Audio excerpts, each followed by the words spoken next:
Yo, crew members, what it be? What's going on, everybody? Good morning. I just realized that I totally cut you. Isn't it afternoon at this point? Yeah, well, you know. Definitely afternoon at this point. So this episode, we're going to be going over the Sony State of Play, which thank God came out because, I'm not going to lie, we actually didn't have too much prepared for this week. All right, so just to go ahead and give you guys a little peek behind the curtain, we spent some time helping Andy with his basement, putting in a new ceiling, and that was basically last week. So our war table was recorded a little bit earlier than normal podcasts. Yeah, so, we did a little double recording to make sure that we had content to put out. Yeah. But yeah, it has been a nightmare in this basement, nothing but like 6 to 8 hours per day. So luckily, we got bailed out and Sony had their State of Play. Yeah, so before we go ahead and actually jump into the State of Play, I want to really push everybody going to Apple Podcasts and also Podchaser. Throw comments out there. Give us 5 stars. Let us know what you think. The earlier we throw this stuff out there, kind of better for everybody to hear. Because, look, sometimes maybe when we go ahead and do news and what are we playing, some people might not actually listen to the entire thing. Yeah, touche. So I just want to throw that out there in the beginning. Please, everybody. Help us out. Fucking Canadian. Help us out. Oh, for fuck's sake. For fuck's sake. Continue your spiel. Oh no, my spiel is done. I'm done now. Fuck it. But so about a week and a half ago, we got the Sony State of Play, and we got 16 games out of the whole thing. Some of them for PS4, some of them for PS5. Some we've seen before. Some of them we have seen before. We just got to see more of. Yes, and we actually got a good bit of gameplay out of this. We did for games that when we had the first. Because this is the third State of Play. I believe this is the third State of Play. Yeah, so there were the couple before we didn't get a lot, if any, gameplay. So it's nice to finally see where they've gotten. Yeah. Absolutely. So let's start off with the beginning. So the first game that they went ahead and showed us was Crash Bandicoot 4, It's About Time. It's about time. It's about time. Crash 4 looked great, man. It was like everything that you remember from like your childhood. If you're as old as we are, basically. Early to mid-30s, yeah. So Crash 4 was they told us that it is directly after Crash 3, Time Warped, or Crash 3 Warped, sorry, that's what it is. And you're dealing with, one of the cool things I thought about the entire thing was the fact that you can play as multiple characters. Now, throughout the entire campaign, you can either be Crash, which normally happens in the game, or you can actually be Coco, which is, the female, that you can play in the game, and a lot of times she was like in Crash Warped, she was part of the, like the Great Wall of China runs and stuff like that. So it was really cool going ahead and seeing that you can actually play your entire game as her. What I like about that is like not only did they make it available for you to play the whole game as her, but they said that she was going to have a more prominent part in the story. Yes. Which is dope. So it's not just like, oh, it's the same story we're going to have either way, but you can play as her if you want. They actually made her a part of the story. And there were actually 2 more players that you can actually play as later on in the game. Coming. Oh, I didn't see that coming either. So you can play as, and that's what I'm talking about. I can't remember his name. The Cortex? Yeah, you can play as Cortex, and you have his gun that he can go ahead and change. Just change things. Go ahead and make them like any. If it's supposed to be like, say the thing's clear, you can go ahead and make it like a solid object to be able to jump on, shit like that. Mm-hmm. And that looked pretty cool. I really wasn't expecting to be able to go ahead and play as him. You play as a bad guy. Yeah. And then the next one you got to play was Dingo Dial, which is another player that you get to see in the Crash games. And apparently he said, I don't want to be a bad guy anymore. So he decided to open up a diner, do his own thing. But then you jump in and the diner explodes. So he gets taken to another dimension. So guess what? He gets to go ahead and be a lot of fun. And the gun that he uses, you can go ahead and you can suck up the crates. The crates and like the explosive. Yep, and all that type of stuff. And also you can go ahead and press the gun down and you can fly across things too. And I thought that was pretty neat. Yeah, the alternate modes that they had were cool too. Yeah, because you can play the game, and I forget what they called it, but it was almost kind of like a mirror version of what you normally go on with slightly different graphics. They had a different filter. It was like negative. It was like a negative. Yeah, kinda. They had a different filter for like that old school like side scroller, like that old school movie style look, where everything looks like was it like Cuphead. It had that Cuphead look. Yeah, like Cuphead. The other one that I really liked was it was like a black and white version, and stop laughing, bro. And as Crash, like every time he spun, it added color to the world, and that's what you'd have to do to show like where your next path was. That was fucking dope. You want to talk about next level, and especially being how you are with being a perfectionist with these games, you being a completist. Yeah, having to play like that and go ahead and do all that stuff in order to go ahead and get that platinum. Yeah. That I'm a huge sigh. He's sitting here going, if I buy this game, I'm spending a lot of fucking time on this game. Basically, well, what I do now is it looks like so much fun though. It looks great. I'm smarter now because I take a look at what it takes to get platinum trophies now when I get a game, just to make sure that it doesn't have one of those obnoxious trophies that takes like a year to get. If it does, then I don't even give a shit anymore. Like one of those ones where you gotta, play for a gajillion hours.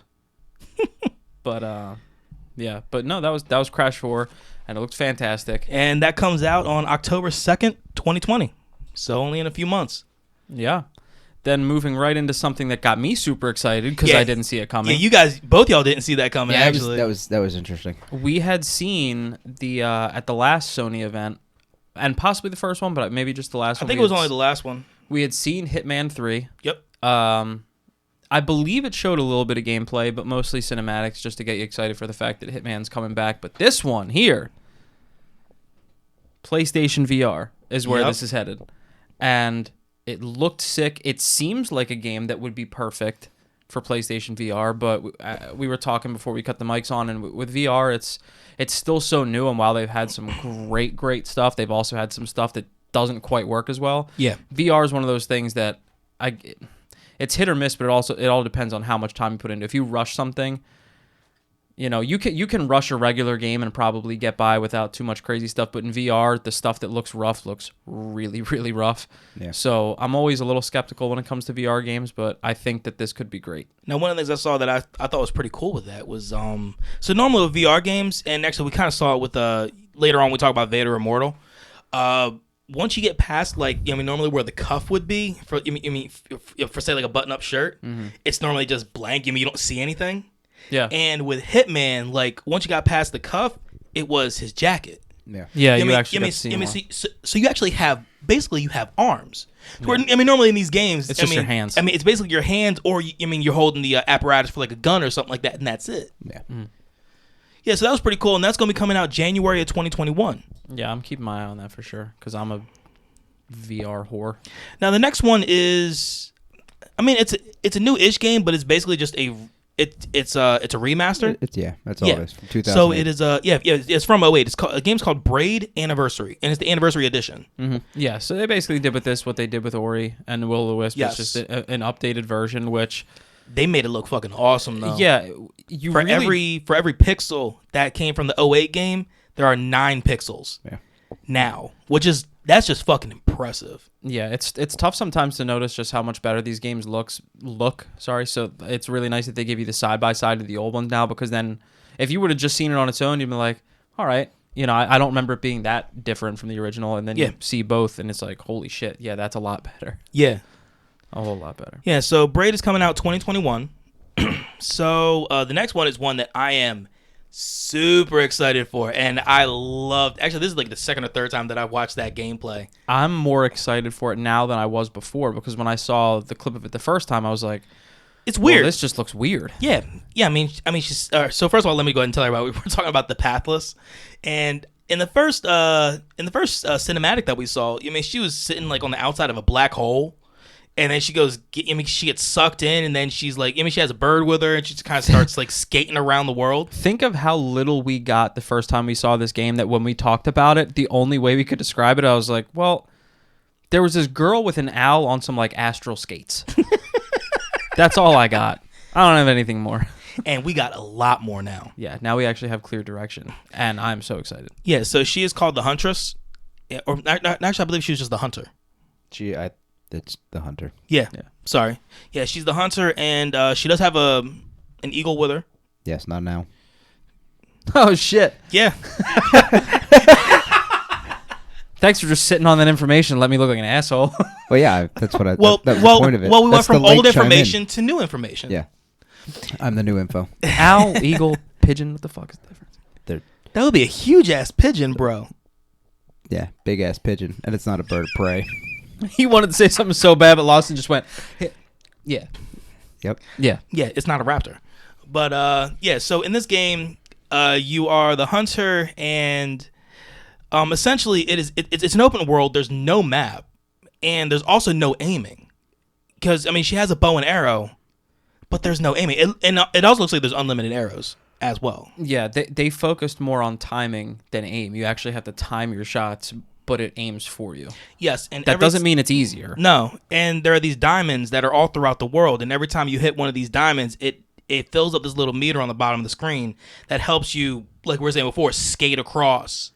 Yeah, you know what I mean? The world. It keeps everything in very, very quick motion. So once you start running, once you hit your first diamond, like Wes says, and you start to chain them together, she picks up a little more speed, but it keeps everything flowing. Like there's really no. Yeah. Once you start, if you get good enough, there's really no stopping. You can shoot ones over water to jump up and grab your. And that's the thing. Eagle. Yeah, and that's another deal. Yeah. You also have the eagle you can actually hold on to, and when it's flying, you may be able to go over like rivers or be able to go from like real high areas to other high areas. You know what I mean? And then you can have the eagle flap to go ahead and bring you up. You know what I mean, to the next spots and stuff like that. Yep. And throughout the game, you have the different variations of like puzzles and stuff like that. For Yes. Yeah. They were totems. Yeah, I believe so. Yeah. Right. Yeah. So totems are like unlocking old shrines totems and old stuff like shrines, that. right? And then you have the ability to clean your bird, like Yeah, you have to That actually was- care for your bird so it operates better. Your correct. Algal. Did you just say? Algal. Yes, I did. Okay. you have to clean your algal, which sounds dirty. It but does. whatever. But and then on top of that, you have the opportunity to actually upgrade the bird as well, which is pretty cool. Yeah. That is sick. Yeah, and I was worried at first because while traversing the land seems super sick, and also you didn't see much in the way of enemies, and then we got to see like a boss battle, if you will, Yeah. and that shit was so sick. Yeah, so with the way the game goes is that you're able to go ahead and like look through essentially your third eye, I guess is one way to put it. You can go ahead, you can see, through the spirit realm, Yep. and from that realm, you can go ahead and see where the darkness is. The darkness is obviously, where all the bad stuff is. So if you go towards those areas, the main point of the darkness is to take you in the dark. Well, no, to take you away from your eagle, because your eagle holds a lot of your power. Yeah, in the game. So they're trying to separate you constantly. Yes, constantly trying to go ahead and do that. So when you get to these spots, you have these obelisks that you have to climb up, and you like how I used the wording of the actual gameplay? The fucking enunciation was on point too. Thank you, sir. Word for him. Right? Might have been $5.50. 20. Might have $20 been, might word have been for me. $5.50. But that looking through your third eye, as you put it, basically, is their way of getting away from the map. That's like what they have in place of using a map. Yeah, so like highlighted like light blue areas where places you've already been, dark blue is where you have not been, and this red purple aura is where the darkness is. Yeah, and they put heavy emphasis on like trying to get to like high ground and use that so you can see further. Yeah, which is pretty cool. So on that aspect, it reminded me a lot of Breath of the Wild and like Horizon. It's where like high points. You can go ahead. It basically opens up more areas to go ahead and be able to just get to. Yeah. And then once you make the obelisk, Now he just wants to keep using it. Now we're I do. shit. Once you go ahead and actually make the darkness go away from that, then you can actually fight. These creatures. That are part of the darkness.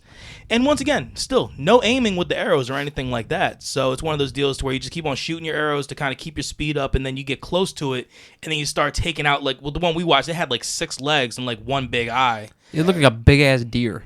Yeah. Basically, like a big ass buck. Yeah, so you're taking out each leg, and then they didn't show us the end of the battle, but I'm guessing you go ahead and actually also hit the eye. What was really cool about it, and I don't know if they're all this way or if it's just the one that we saw, but the one that we saw, like we said, just because there's no actual aim doesn't mean that it's easier, because this whole thing, the whole battle was in constant motion. You were in pursuit of this thing that was running, Yeah. and in addition to hitting it, you still had to hit your other diamonds to keep your speed up and traverse the land as you're going after this thing. So I don't think by any stretch of the imagination that it would be easy to do just because there's no aiming. People are like, oh, well, I just spam the shoot button and I'll be good. It doesn't look like that's going to be the case. I don't think so either.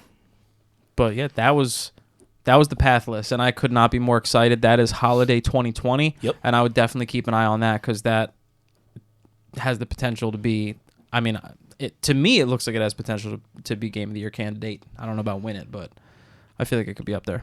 Just 'cause it's so different. Very different. Like, the animation on it was so incredible to me. I mean, it was beautiful. It looked very clean for having that cell shaded, kind of drawn, sketch drawn look. Yeah. You want to move along to just something freaking weird? I mean, I feel like the next few are a little weird just because it's stuff that we wouldn't normally jump into. But we're going to keep it going because it was part of the state of play. So next one we have is Spelunky 2. The path list comes out Holiday 2020, by the way. I said that. Yeah, he said you sure? Yeah. I didn't hear motherfucker. You. I didn't hear you. I said it. Did you whisper it? No. Are you still thinking about the pigeon? The owl. Jesus Christ. I gotta pet my owl. But yes, that sounds so Spelunky 2, which is super fun to say. So wait, they made a first one? They made that's the first and thing. that's kind of what we talked about. Anthony said what we were all thinking. As soon as we heard Spelunky 2, we were like, huh. There's a Spelunky 1. I mean, okay, so look, Never here's heard of the first thing. one, but I didn't know there was a first one, but after watching the state of play and watching the gameplay, I guess that's what it was, of this game, it looks interesting. There's so much going on. There's bro. a million things so going much on. going But on. by the sound of it, too, there's a good community that sits behind the game as well. Yeah, a larger community than I would have thought. Yeah, so I don't know if it's like one of those games you just want to give her a go. It's what's the thing, man? It good old sounds college like try. it sounds like see what it comes out to be. It sounds like who is there and plays the game is an incredibly loyal base. Yeah, you know what I mean. I mean, it looks into interesting. which those types of games you have it. Those types of games you have that real loyal base who always play that stuff. Yeah. I mean, that's like that fantasy online. Stuff from Xbox's gameplay release or from the game showcase. That has a huge base. You know what I mean? So it only made and I believe that game was also PC going into Xbox and stuff like that. So what we have learned the hard way sometimes by missing out for a long time. One is obviously don't judge a book by its cover, and two, just because you haven't heard of something doesn't mean that it's not on fire, because that's happened to us a couple times, including the game that we're playing now that we had never heard of. Yeah, and is amazing. So yeah, Spelunky 2. I'm having a hard time trying to figure out what I could compare it to. I really can't compare it to much, but it as I get older, when I see so much going on the screen, it makes me nervous because I'm like, I don't know that I can do this anymore. Yeah, your eyes have to track a lot of what's happening, because not only are you worrying about your character, but you're also worrying about something that's on the other side of the screen shooting at you while you have to jump over that, and another guy randomly pops out of nowhere with a shotgun. You got to go ahead and worry about him, and then on the other side of the screen behind you, you have something else.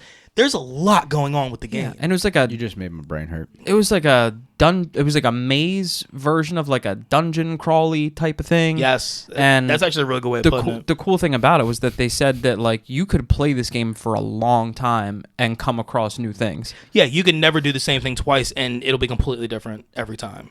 Yeah, so Spelunky 2 comes out September 15th of 2020, and since you got time to wait, I guess check out Spelunky 1 if you can find it. And let us know what happens, because we know nothing about it. So please send us an email or shoot us a DM. At any of our social media. Let us know. Yeah, keep her going. So the next one we have is Genshin Impact. Genshin Impact. Now I'm trying to remember which one that even was. Was that the one with the? I'm doing the same thing. You are too? Well, you got a laptop in front of you there, Big Shoots. Why don't you go look it up? I'm still just trying to see what this is. It comes out in fall of 2020. Got it. Yeah, West wrote the board, and not always super legible.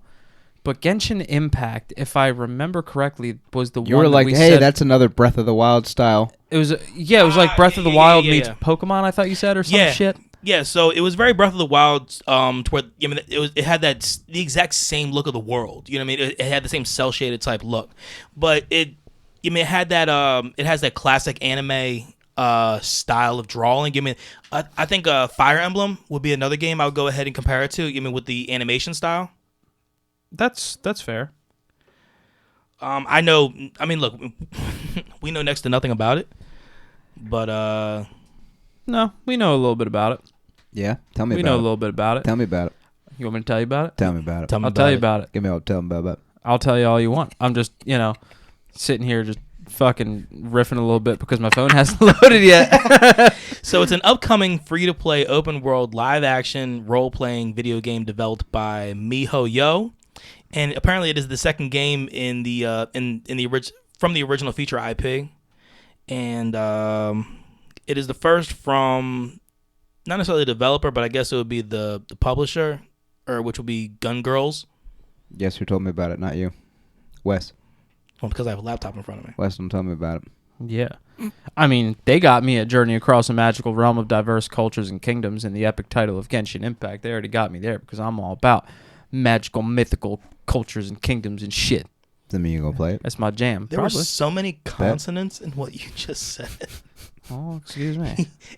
He hit every single fucking one. Well, excuse me. And You're again, excused for now. that comes out in fall of 2020. Again, we didn't get a whole lot on that, but I'm assuming since it takes a couple of these state of plays to get some, real info and gameplay, I'm sure that they'll have more coming soon. But, Wes, why don't you take us right into the next one there, bro? All right, so the next one that we have is called Aeon, and apparently this game has already been out on Steam. So it's a game that has already started on Steam, but now it's coming to console. And it is it kind of deals with Greek mythology, and let's see, it's inspired by The Matrix and Deadpool, which is actually fairly interesting. Did not know that. Let's see here. Did you say Deadpool? Yes, exactly what I said. I mean, look, I could easily be talking about the wrong game because I did just type in Aeon game and just kind of saw what happened. Cool. Mm-hmm. That just went great. So, you know what? While Wes digs up information on that, I'll go into the next one so he can actually, provide some legitimate information on it. But the next one is the one...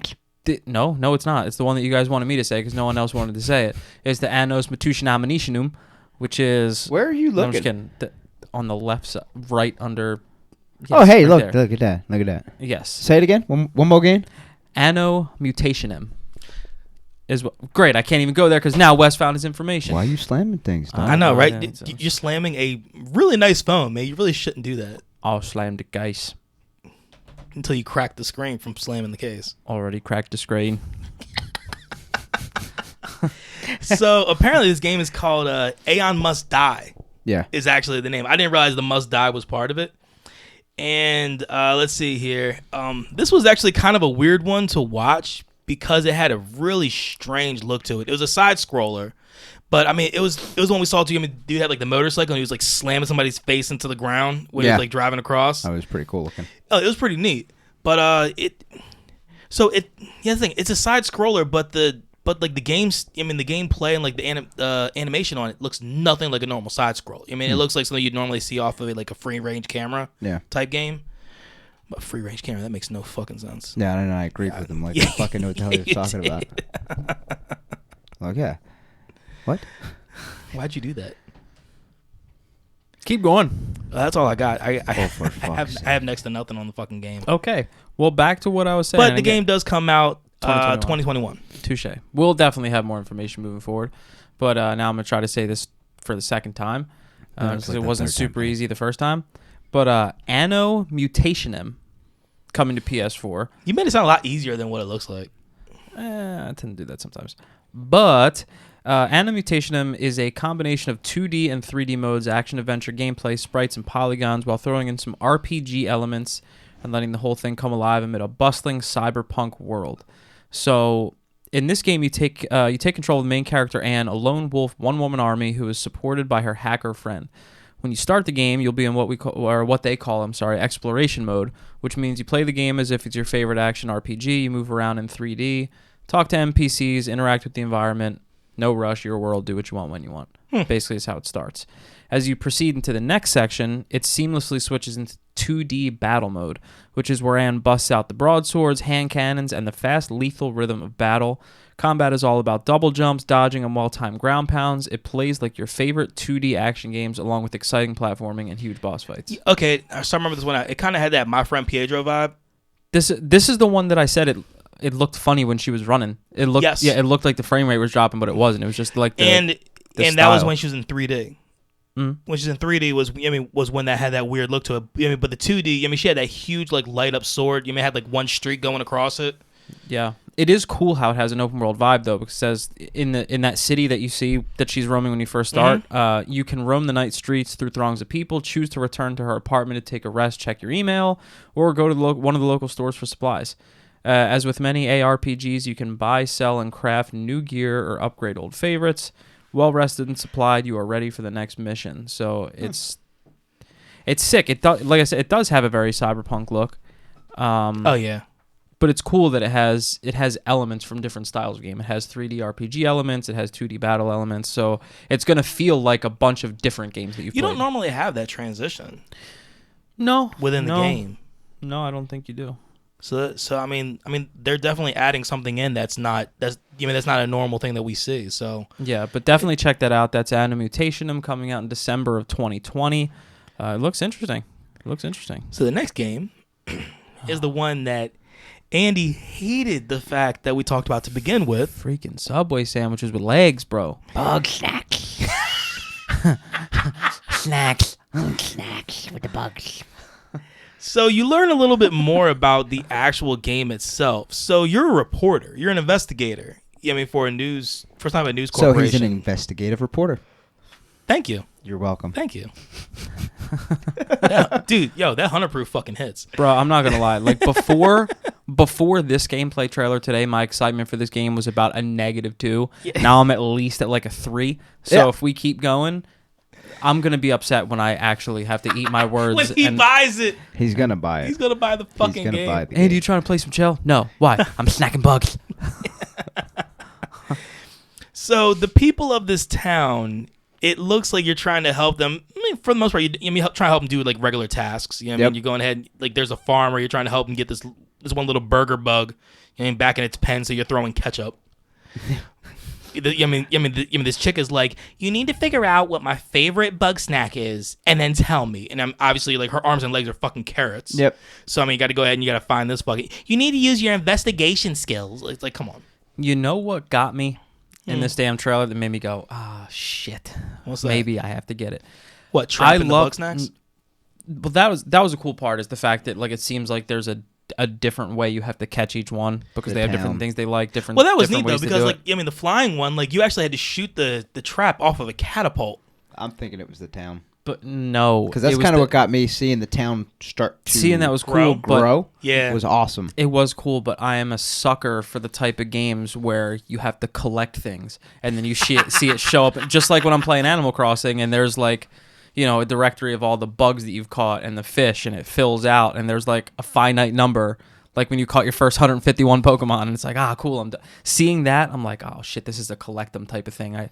This is what I do. Which means that he's guaranteed to buy this game now. He's gonna buy it. Yeah. I mean, yeah. I mean, I'll probably wait a little bit because there's certain we don't know what it's going to be yet, but it's hard for me to justify certain games being 60 or 70. We still don't know what games are going to be for next gen systems. It's still up in the air. They go anywhere from $60 to $70. I mean, some of them are going 70. I think some of the sports games are.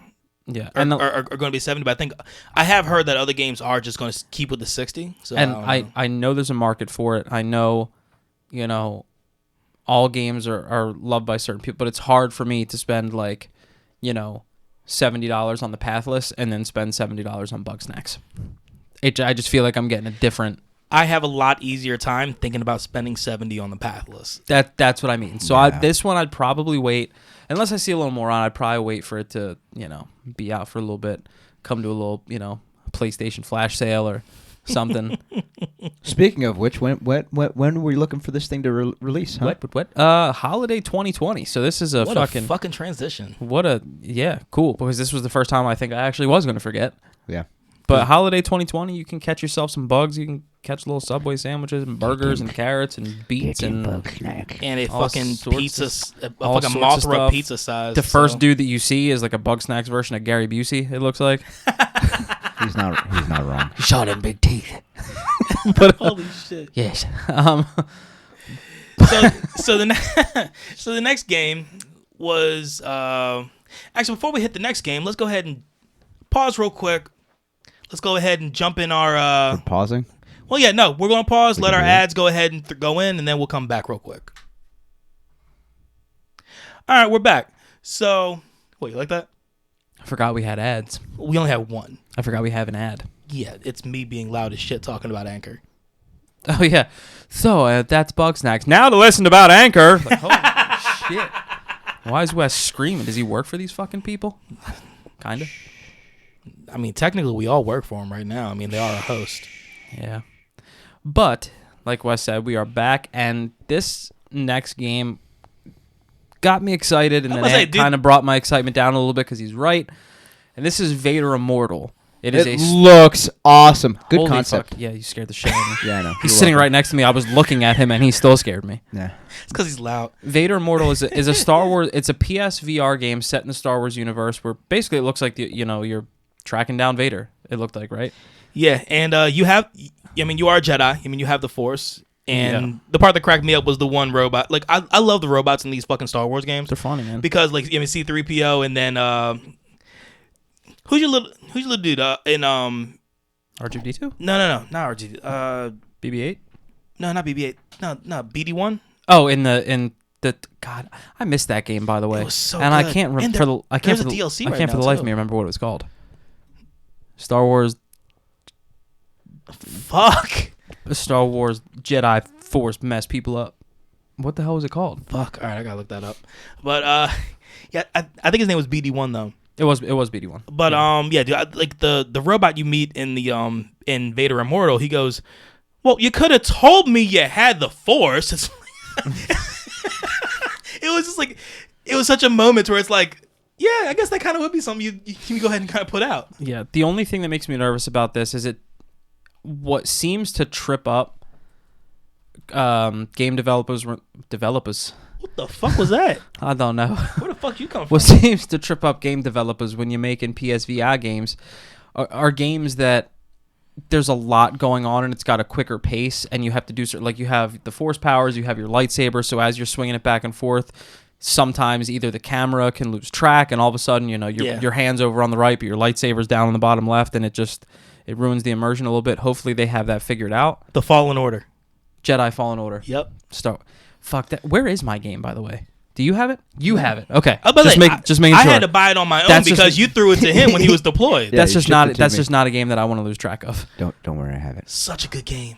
One of the best games So I've played much in a very fun. long time. So One of the best much games fun. I've played in a very long time. Anyway, but yeah, this Vader Immortal looks like it could be fantastic if they have that little stuff ironed out. Because if you're playing the game for an hour and you're constantly fighting with the camera, trying to get it to recognize where things are, it's not going to be as immersive. Yeah, it's because it was pretty cool. I mean, it looked like you were dual wielding lightsabers, and then it looked like you had like Darth Maul style. To where it was like just one big lightsaber bow. yeah, and you had your force powers. And Yeah, and like all your sorts lightning of shit. powers and just, shit. Like just the thought of a VR lightsaber battle with Darth Vader, if that's where it ends up, which it has to. You got to think it has to, or at least a lightsaber battle with someone.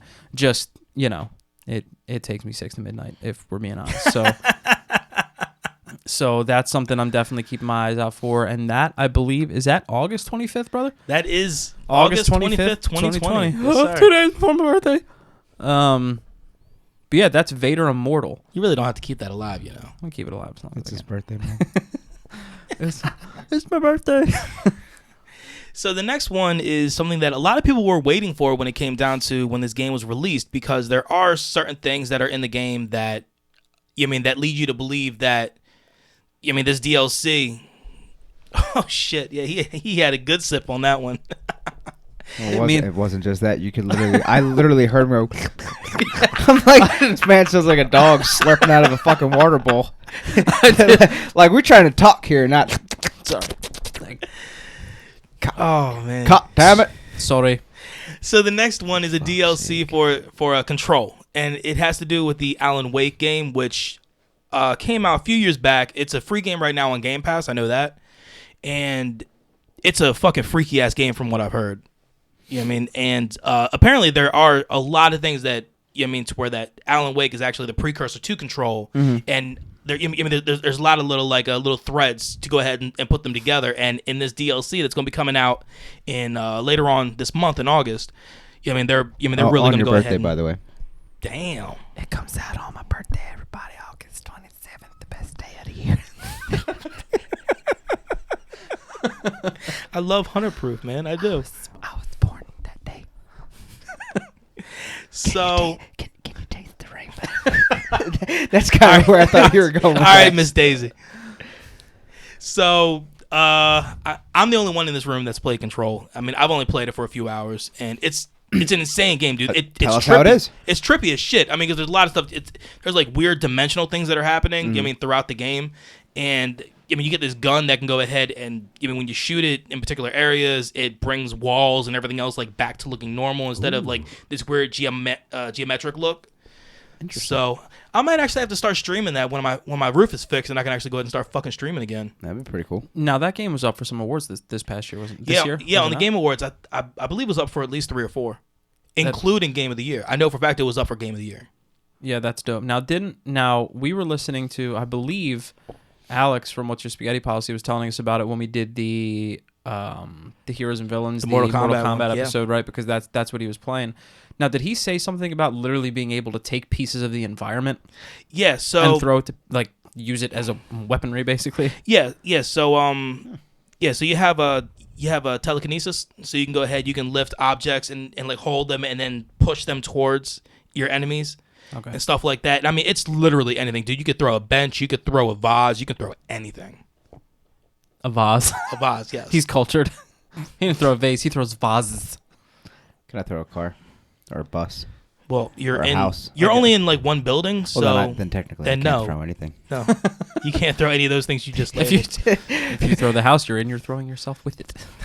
Bet. Let's go. But Give me some of that yeah, hundo so- proof. Yeah. So that is the. It's like the movie Jumper right now. Yeah. You Right. can't jump the house.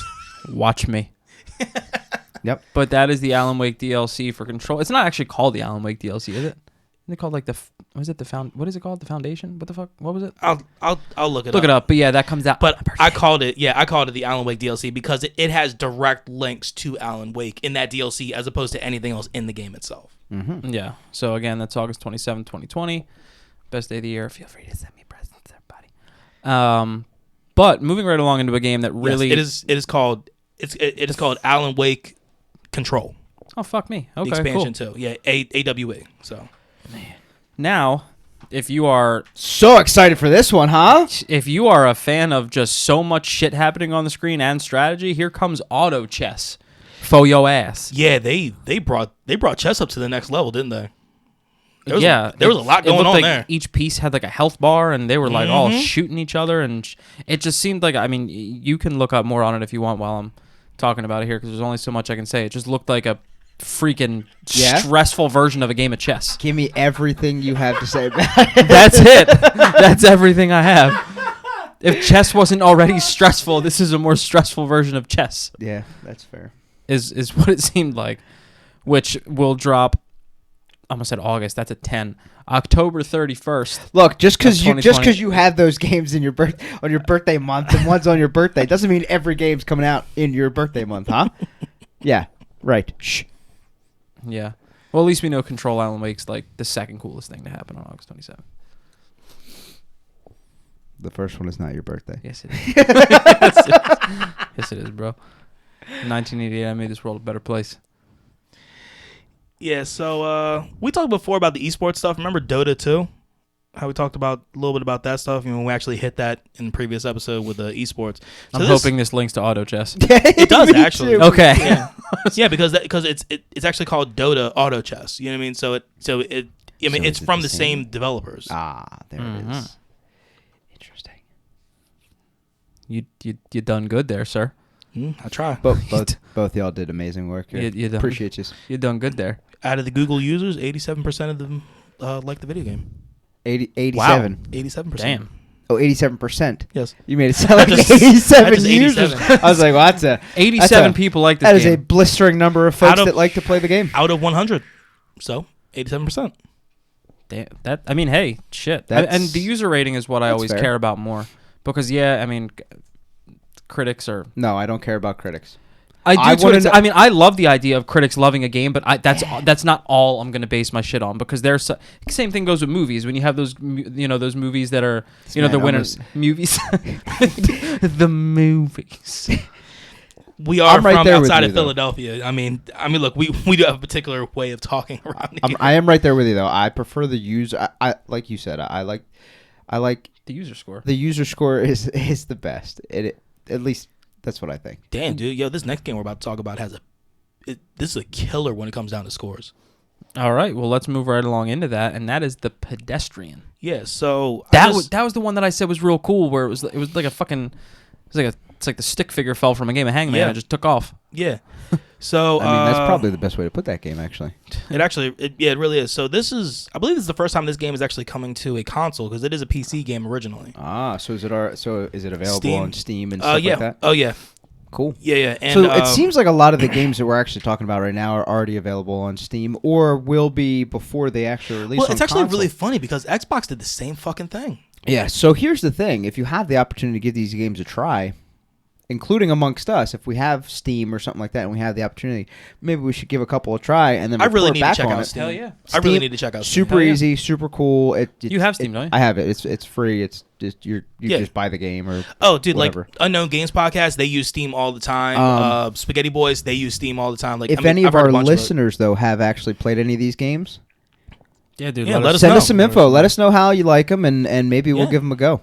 Yeah, so with the Pedestrian on Steam, it's 10 out of 10.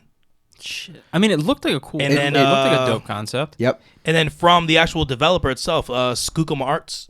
It's a weird name. Skookum. Skook 'em. Yeah, 4.7 out of 5. That's awesome. Shit. That's a fucking like banger, that. dude. That's Yeah. yeah, That is that's cool. That's Now, fucking awesome. I'm definitely gonna say that was a puzzle game. Oh Right? yeah, it's a 2D puzzle platformer. There you 2D go. puzzle platform. And what I thought was really cool about it, and this isn't a bad thing. This is actually kind of cool, and you'll understand it if you actually watch the gameplay trailer. I don't know that I've seen another game where the craziest, best graphics are all the background. Everything that's happening in the background. The actual game and what you're The focusing background on is very popping. simple. Yeah, the background is popping. I mean, but the foreground is just okay. Yeah, I mean, you go from here to here. All right, walk there. All right, now jump down, jump up, do this. It basically seems like you're like imagine a guy in a game of Hangman. It seems like you're. It's like it almost looks like a bunch of connected chalkboards. Well, yeah, I mean, look, I mean, the character itself is I'm guessing it's either a man Just or a a stick woman. figure. Yeah, it's stick figure. I mean, picture what you see in like a restroom. You know what I mean? I mean, the woman with the triangle dress, or or just the standard looking of the guy, and then you play as them to go ahead and run through this whole things. Like you have springs that you have to go ahead and jump on to jump over particular things, to hit other platforms, to climb back up. I mean, you have all these different things that you can go ahead and do in this game, and it's actually a very interesting game for looking as simplistic as it does. It's like ratcheting up the 2D puzzle platformer. Yeah, it's it not definitely like is. everyone else or every other one you've ever played. So this next one and so the Pedestrian's coming out 2021. So this next one's coming up. Yeah, I know I wrote it a little small, so it's gonna be hard for you guys to see. Well, no, Next I just one is can't see that first word. Is that Hood? Hood, yes. Oh. Thieves and Legends. Oh, that's what that is. Yeah. So this one had a very Skyrim and like Assassin's Creed type feel. Oh, this was the one with like the over-the-top violence that I thought wasn't necessary. Over-the-top violence, This yes. dude was definitely dead before like the 7 to 8 follow-up shots. Dude, Yeah, it was so necessary, Dude had though. a Morning Star in his hand, and he was just wailing on a motherfucker. Attaboy. Yeah. Like it definitely looked like one of those UFC fights that was stopped like a minute too late. It's like that dude didn't need to take 5 more shots. That's fair. But yeah, no, that Yeah, I mean, that comparison is on point, by the way. Assassin's Creed and what did you say, Skyrim? Yeah. Yeah, that's I mean, so with this game, I mean, you have characters who look like they're like archers or like more a brawler style with like maybe axes or hammers or like a Morning Star, like I said earlier. And I'm guessing. I mean, we don't really have too much on this game, but I'm guessing with it, it's more along the lines of, like what Robin Hood would do. It's Hood, so it's Robin Hood. You steal from the rich to give to the poor. You know what I mean? It's that type of thing. Yeah, it says it's on Steam, so let me go ahead and see if Steam gives me a little synopsis. Okay. Their very first few words. In a violent medieval world. Hell yeah, brother. If there was ever a sentence to perfectly describe something, it's that. Yep. Oh, I didn't even realize with this one. Okay. Outplay rival gangs in this intense PvPvE multiplayer heist. Now you're just adding letters. One more time. Player versus everyone. Oh my god. Say versus environment. I was about to, yeah. Am I fighting trees and stuff? Moving in stealth to steal treasure unseen or dominating through loud and brutal combat. Only the best will escape this hard-earned riches. So, yeah. So the release date on this game is 2021. It looked, honestly, dude, like the trailer looked pretty fucking cool. It is straight up gratuitous violence. Like, it is over the top. Especially for this style of game. So, but it's an action adventure RPG. It looks like they're saying that it's a first person style game, and that kind of adds a little bit of a different mix to it. So I'm kind of cool. That's going to be pretty interesting. But yeah, that comes out in 2021. The next game, which also comes out in 2021, is a game that we've been waiting for. We've probably been talking for at least 6 months. Well, it comes to console in 2021, right? It's yes. already out. Yeah. Okay. Yeah. We have been talking about it, and that is Temtem, which as soon as we saw it, and now I feel even more strongly about this assessment, it is a MMO Pokemon game. It's a Pokemon game that you can play with your people. Yes. But like you said, it's also a mix of Pokemon and like Yu-Gi-Oh! Because rather than just like catch them with a Pokeball, it has to do with like these cards. Yeah. And you throw the card out to go ahead and either catch them or have them essentially Digistruck out into the world. It has that same look as the Pathless with the with the style of animation. It kind of has a little bit of that feel. So, but it looks like you can have these Temtems out with you in the environment. Yes. Oh wow. Okay, I'm watching a little bit of gameplay stuff from on Steam, and like, dude, you can climb walls, and you can go across like caverns and shit like that. This shit. Yeah, you're looking at the same shit. Yeah, I'm looking at the same thing. So the original release date that came out with this for a Steam was January 21st, 2020. Yes. And yeah, dude, you're talking about Jesus Christ. Wow, that was weird. Out of 20,000 reviews, you know what I mean? You have very positive reviews coming out of the whole thing. Mm-hmm.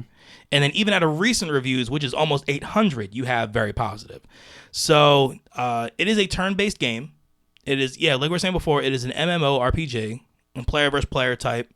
So I see nothing bad about this game. This shit looks fucking fun, dude.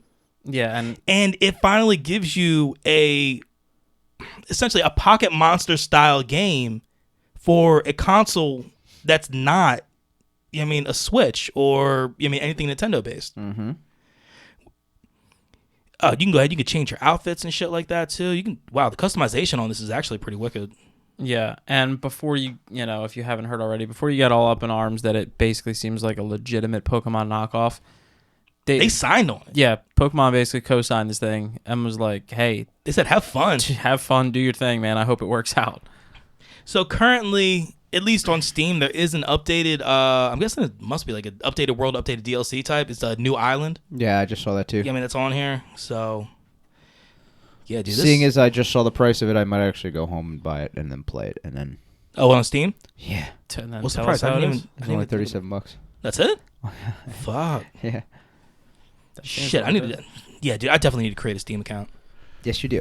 Yes, you do. So, like I said, that one comes out in 2021, and now about to wrap this thing up in a pretty little bow with this last one. Yo, they dropped the last one with a fucking banger, dog. Yeah, they did, buddy. Oh, and all man. the gameplay we got, and so the fact that it's awkwardly enough 3-person multiplayer. It's that Destiny style. It seems like that's where things are going now. That's okay. I don't really care because we got 3 of us that we always seem to play together with anyway. What was it? It was Touche. Was Anthem 3-player or was that 4? I think that was 4. That was You know what? I'm not going to speak on that because I don't remember, and I don't. But all right, so the last game that we have been waiting for, and this is actually the third time that I've watched this fucking gameplay coming through, was Godfall. Godfall. Godfall. Yep. I thought we were all just saying Godfall. Oh yeah, we did. Okay. And my man's giving me a golf clap. He gave you a golf clap. You could actually hear mine through the mic. Yeah, not mine. Godfall, by the way, looks fucking incredible. Absolutely incredible. I never expected anything like this from Gearbox. Yeah, I really didn't. I mean, I expected Borderlands 4. We'll give it time. That might follow. Give it time. Give it 6 years. Yeah, but I was just about give it to 6 say years. that. You'll get Borderlands 4. 2027. We're going to get Borderlands. Yeah, 4. you'll get Borderlands 4 in 2027, but they'll start teasing it next year. That's what's gonna happen. That's exactly what's next year. They're like Borderlands 4 is coming. Okay. Handsome Jack is back. Nah. Yeah. Right. How Handsome crazy Jack would is that back, and I'm now pushing 40. And I'm in my fucking 40s at that point. Right. So, where are we going with this? Dusty motherfucker, man. You Yo. old. Fuck off, dude. Bro, I saw the dust come out of your lips when you said that. Meanwhile, I still do more work than you, bruh. All right, go ahead. Continue. Continue what? You're insulting me. I'm trying to defend myself over here. Ain't nothing to continue. I'm just eating a box of popcorn. I'm gonna enjoy this. All right, so yeah, Godfall. We got the gameplay out of this, and they gave us the gameplay as well as the as 2 of the 4 weapon types. Right. She had the longsword, the longsword, and the dual. It was like they were like dual mini swords. yeah, longsword and dual blade. Dual blade. Yeah, That's what I was looking for. They did go in and tell you the 5 different types that they will have. There's dual swords. There's long swords.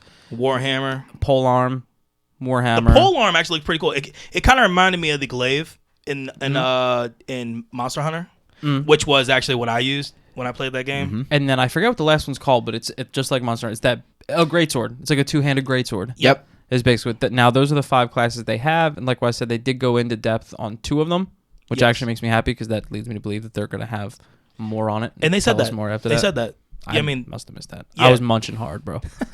Yeah, they said that they're going to go ahead and give us more later. You know what I mean? With the other with the other weapons. Sorry. Took you a while to arrive at that one. It really did. Shit. Fuck. God damn, that bus stalled out, huh? Fuck. Fucking ran out of gas. Bus ran out of gas in the middle of the sentence. They're gonna give us more on those Just ran out of fuel. the weapons. But oh god, That was funny.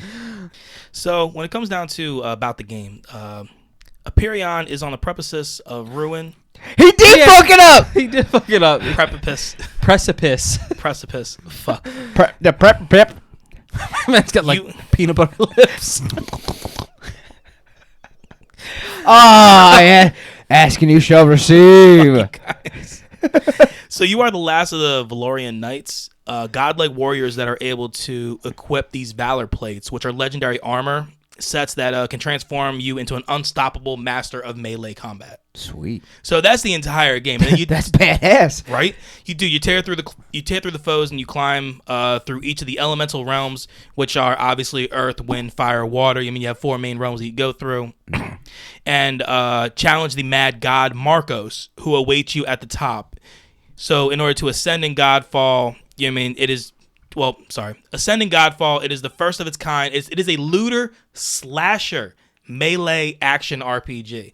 And you were saying when we were watching all the trailers, looter slasher isn't something you normally hear It's all with these games. Yeah. And especially with Gearbox. Gearbox, we're always used to the looter shooter thing, because obviously you think Borderlands. Yeah. And because of that is why I'm excited about this, because when we've gone through things like Anthem and other things, which are technically a looter shooter, but they didn't have the loot system down, you'd grind forever. You'd get parts that were like 15 levels below what you actually needed with Gearbox. Borderlands knows what they're doing. Yes, I don't doubt that their loot system is going to be figured out from jump. Not to mention, they always update, do these hot fixes in their patches that they do with Borderlands 3 alone. Always go ahead and make sure, that the looter shooter aspect of the game is always on peak. Yeah. So that is the entire state of play that happened for Sony. Yeah. For the month of August. And again, there's a lot of stuff in there that's interesting. We're not 100% sure how we feel about it yet, but a good portion of this, I'd probably say at least 80%. But man, between Crash 4, Pathless, go ahead, run through the whole Control, list. Vader. I'm just looking at all the ones that we weren't even like that. Pretty much we said could take our money right away. Yeah. Yeah, Crash 4, Godfall. hands down, Pathless, Godfall, easily Temtem. Yeah. Well, Temtem might be taking my money tonight. So, Not bad. not kidding about that one. If you're Didn't think you were. We were actually just talking about it the other day. If you really are coming over, since our wives are already hanging out. So the best part about it is my laptop has an HDMI out, and I can plug my laptop directly Straight to TV. to the TV, and then I can use my PlayStation 4 controller on the laptop to play the game. So technically, if you really want that to happen, it's not. So essentially, what I can do on my laptop with my Xbox, he can do with Steam with a PS4 controller. Yeah. So if you want, I can buy the game, download it, and then just bring it over then to y'all the just laptop, wall out. I'm not and then we worried just about fucking that. go nuts. I wanted to do something we talked about the other day because we haven't done it in a while, and we were just talking about it. Play really- video games. I really want to fucking give co-op Cuphead another shot. Oh hell yeah! I'm down for that. Yeah. Just with a less perfectionist attitude. Yeah, Let's just beat fucking the fucking game, just fucking dude. beat it and then go back through again. Yeah, Yeah. I'm cool with that. All right, so we went through this whole thing, and now we only have a few little bits of this. So let's jump into news.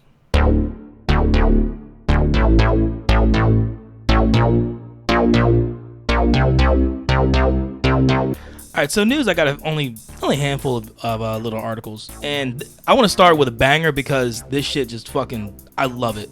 So there was a report that came out. So as of mid 2020, mid this year, there are nearly 3.1 billion. You see that? Video This man games. licked, this man My licked man and was so- cleaned his lips. He was I- he was trying to make sure that shit was on point. He's like, I wanted to make Billion. sure. I want to make sure that billion came out as a billion. 3.1 billion people. How many people are actually on this earth? I think it's like 8 billion, something like that. sure. Some shit like that. So yeah. Oh no, here we go. Yeah, with nearly 8 billion people around the world. Wow, it is quite literally the next line. Facebook heard him. 40% of the population plays video games. I fucking love that. Like, I mean, that made me insanely Ready Player One, happy. here we come, baby. Well, it didn't say how many of them actually have, you know what I mean, like the VR apparatus. Give it time. Right? So let's see here. So Asia consists of 53%. Europe is 17. Latin America is 11. North America is only 4. What? North America is only 4% of the total gaming population. Wild, ain't it? That's crazy. Interesting. Yeah, so I thought that was absolutely fucking insane, man. I thought that was really, really cool. So the next story that we have has to do with Assassin's Creed. And Assassin's Creed Valhalla director had to step down. He got fired. Yeah, I'm going to fuck this up because I already forgot how to say it. So Impropriety allegations, yes. There you go. Nice. A little bit of help goes a long way. Yeah, so Ashraf Ismail, and that's actually the name. Yes, I didn't fuck that up. Yeah, he got fired from Ubisoft after an internal investigation. So he put out a statement on Twitter, and he said that I'm stepping down from my beloved project to properly deal with the personal issues in my life. The lives of my family and my own are shattered. I am deeply sorry to everyone hurt in this. There are hundreds of talented, passionate people striving to build an experience for you that do not deserve to be associated with this. I wish them all the best. So yeah, dude, he cheated on his wife, and then shit came out. So because of an extramarital affair, you know what I mean? He's Impropriety. Yeah. Yeah, he's going ahead and stepping down and talking all this shit. And Well, the best thing you can do in that situation, if you want to come to any terms of people wanting to fuck with you again, is own it. walk the fuck away and then come back better. You know Don't what I mean? make stupid ass excuses. You're going to have to eat shit for a while because you messed up. Yeah. Some people are going to forgive you. Some people won't. I mean, when I first saw the title for the article, I thought it had to do, you know what I mean, with that sexual assault, you know what I mean, allegations that, they come from Ubisoft. Yeah. So, I mean, reading, and look, I mean, obviously it's not any better. I mean, obviously, he's an adulterer, but going ahead and actually reading that it was just an extramarital affair, I'm like, oh, okay. Adulterer, fornicator. But nah, I mean, look, it's still a shit thing. The next one that I have has to do with somebody named Russell Kirsch. Okay. What did Russell do? It's not what he did. It's what he. Well, I guess it's what he created. What did he create? The Pixel. Like the Pixel? Yes. So the guy that created the Pixel still alive? Actually, no. He just recently died at 91. Oh, fuck. That's where he was going with that. Yes. Yes. Why? So he died in his home in Portland, Oregon, at the age of 91. He is best known as the inventor of the digital. If you've made it to 91 and that's how you go out in your own home, you got very lucky. Yep. The inventor of the digital pixel. So quite literally, every single thing that we talk about on this podcast, everything that we see, everything that has to do with the games we play, he is the one we need to thank from the gate. Thank you. Yeah. My Touche. God. That dude is a boss. Like, it's insane, dude. I mean, he spent 50 years, as a scientist for the National Institute of Science and Technology in Maryland. You know what I mean? Like, the dude spent his entire life, towards technology. I wonder how you even start to conceptualize an idea like that. Like, how does that even start? I want to create this little box thing that we can add more boxes to it and make a picture. And, like, how does that even start? Probably. I don't know that it started like that. Probably just like that. So, but with bigger words. So I will say, by smarter people than me. Yeah. I will say that he created a small digital image of his son Walden as a baby in 1957 and scanned it into a computer using a machine that his team and researchers invented. They created. So the digital image made history as one of the first images scanned into a computer. Wait, and you said on something that him and his team created, you said? Yes. So did they create the scanner? No. As well, or no? No. The whole machine that they used to go ahead and scan it and then get what it scanned and translate it into the screen is what they created. Sounds like a scanner. That's what I'm lost. Like, that sounds like a scanner to me. Not a scanner, just the machine you use to scan it into the computer. It doesn't say he invented the scanner, so I'm not saying he invented the scanner. Okay, smart. Okay? Sounds like a scanner. But yeah. Just yeah, Andy, you got a machine that I can use to scan a picture into a computer, but it's not a scanner. You got one? No, I have a scanner that you can use. Okay. In 1957, this was the image that they rendered. Okay. You didn't say it though.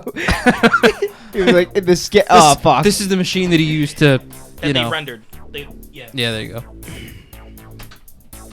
I just looked to you because as soon as he was talking, I was looking at you like, am I the only one that this sounds like a scanner to? Okay.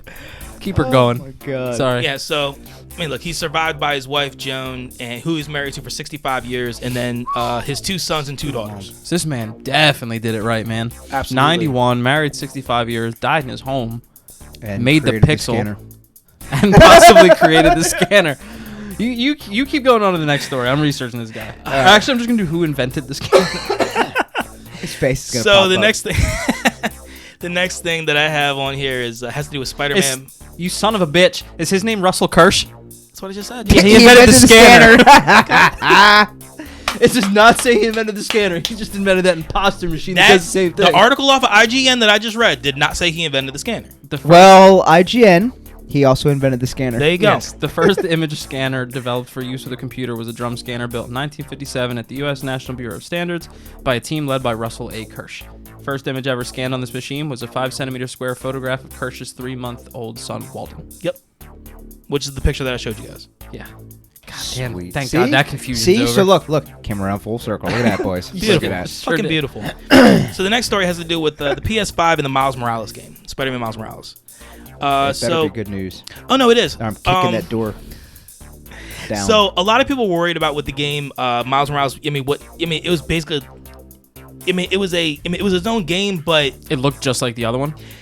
yeah. So they're going ahead and saying that this game has a complete arc for Miles, which is good. It has beginning, middle, end. For the entire thing. It's not just okay, kind of throw him in, let you do a few things with him, and then I mean, that's it. I was worried about that at first because it looked great, but it just looked like a more, a better graphical version of the Spider-Man game we already had, just with him in a black suit. Yeah.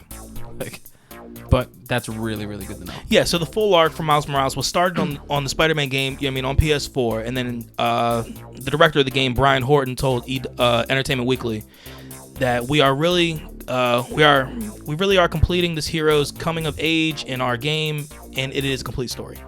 Sick. Yeah, so Insomniac definitely has that going for him with this game, which is obviously, look, good news. I'm game for it. Let's go. Yeah. We might as well, if that's your last bit of story on. I'm saying on Spider-Man. Yeah, that's my last one on Spider-Man. Yeah. We might as well talk about this because it links in, and we didn't get to before when we answered. Was it Unknown Games Podcast that put out that question about how you feel about Spider-Man only being available for PlayStation users for the Avengers game? I don't think we have to address that because that was in the last 2 weeks. Yeah, I don't know if we addressed it at all. Okay, yeah, so let's go ahead and break that down. So it's a good place to put it in. Yeah. When it comes down to the Avengers game, the Marvel's Avengers game that's coming out for the PlayStation, obviously for all consoles, PlayStation and Xbox mainly. There is an exclusive for the game that has to do with Spider-Man. So Spider-Man is only coming out for the PlayStation in this game. But Insomniac had, well, not Insomniac, whoever the fuck makes the game. I forget who makes the game. Crystal Dynamic. There you go. Yeah, Crystal Dynamic. I pulled that one out of my ass. Crystal Dynamic went ahead and said that that is the only exclusive. Now, I will say this. The only reason why it is going to end up being an exclusive in this game for Sony is because Sony hold the actual rights to Spider-Man, period. That is the reason that when it comes down to all this MCU stuff, that we all sat here and watched and everything else, Far From Home, all that other shit, it is a Sony picture, but Marvel basically made it. But Sony takes all the fucking. Sony takes everything for it. Yeah. Yeah. I mean, I understand all that, but it pisses me the fuck off. I don't like that for character. Like I said, I understand each console is going to have their own exclusive game, and that's fine because I understand the business. You want people to buy your system. But what it comes to is that it's not with this game. Yeah, like that's the only exclusive. Period. Yeah, with the game that comes out for both systems, all characters should be available for both systems. I agree. Because one, like I said, if you're an Avenger, you're an Avenger. It shouldn't matter what system you have. But so what if I want to have, any of the X-Men or the Defenders? You know what I mean? Like, oh no, you can't have them because they're not held by a Sony contract. That's horseshit. That sucks. Yeah, I'm not really a fan of that. I think when it comes down to once the games are out for both systems, all the content should be available. Universal. If you want to have one of those things where maybe something drops on a certain system first, fine. Still weird to me, but fine. But they should all be available on all the systems. I mean, and look, dude, everything we've seen with this game has shown us that they are leaning way harder on the PlayStation than anything else. Yeah. PlayStation had the first beta. Compared to everybody else. We didn't see anything about it. The first time they talked about it being a PlayStation game before they said anything else about it being any other system. See, stuff like that They should have just bought the fucking rights and just went ahead and said, okay, this is another PlayStation exclusive. Fine. We have a bunch of exclusives anyway. Let's just add to the pile.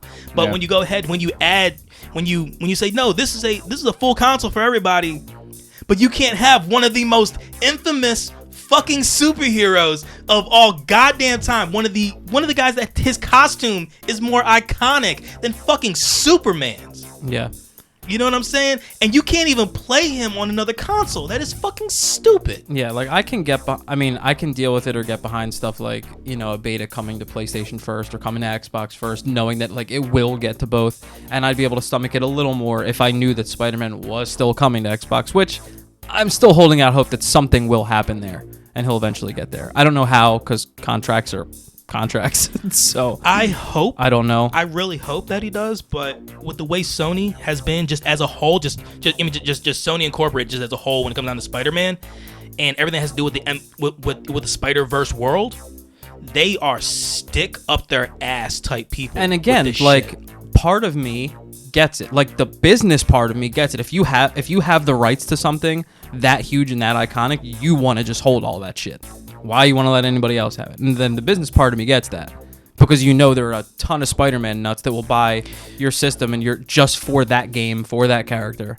I would love to talk with somebody who, for the sole purpose of buying a PlayStation 5 or PlayStation 4 Pro, is to go ahead and play Marvel's Avengers and have Spider-Man. I would love to actually have a conversation with that person, because that person doesn't make sense to me. That small of a scale, probably not. But I can understand how, like, the Spider-Man game, that whole game that you could only get for PlayStation, that I understand. Didn't Clyburn do that? Didn't he say that was basically his reason for getting a PlayStation? Yes. I'm sure he's not the only one. And look, and for that part, it makes sense to me. Okay, look, it's another exclusive. You know what I mean? It's for sure. One of the things that PlayStation does better than anybody else, and I will say this as an Xbox loyalist, as many people would probably call me, I will say that PlayStation has better exclusives and more exclusives than I have ever seen, besides maybe Nintendo. I think Nintendo might have more exclusives. Yeah. But you don't see this shit anywhere else. I agree, though. If you're buying the system just for a character in a game that you can get for both, ridiculous. That's a little wild. I'm not telling you how to spend your money. If that's what you want to do, fine. But I mean, that would be a little wild. But basically, to shorten this all up, we don't really like it. No, not really a fan of that at all. Like, make it. I'm pretty sure he agrees. That's why he's quiet. Yeah, I mean, I really have nothing to say except I was enjoying the heated conversation. Like, just.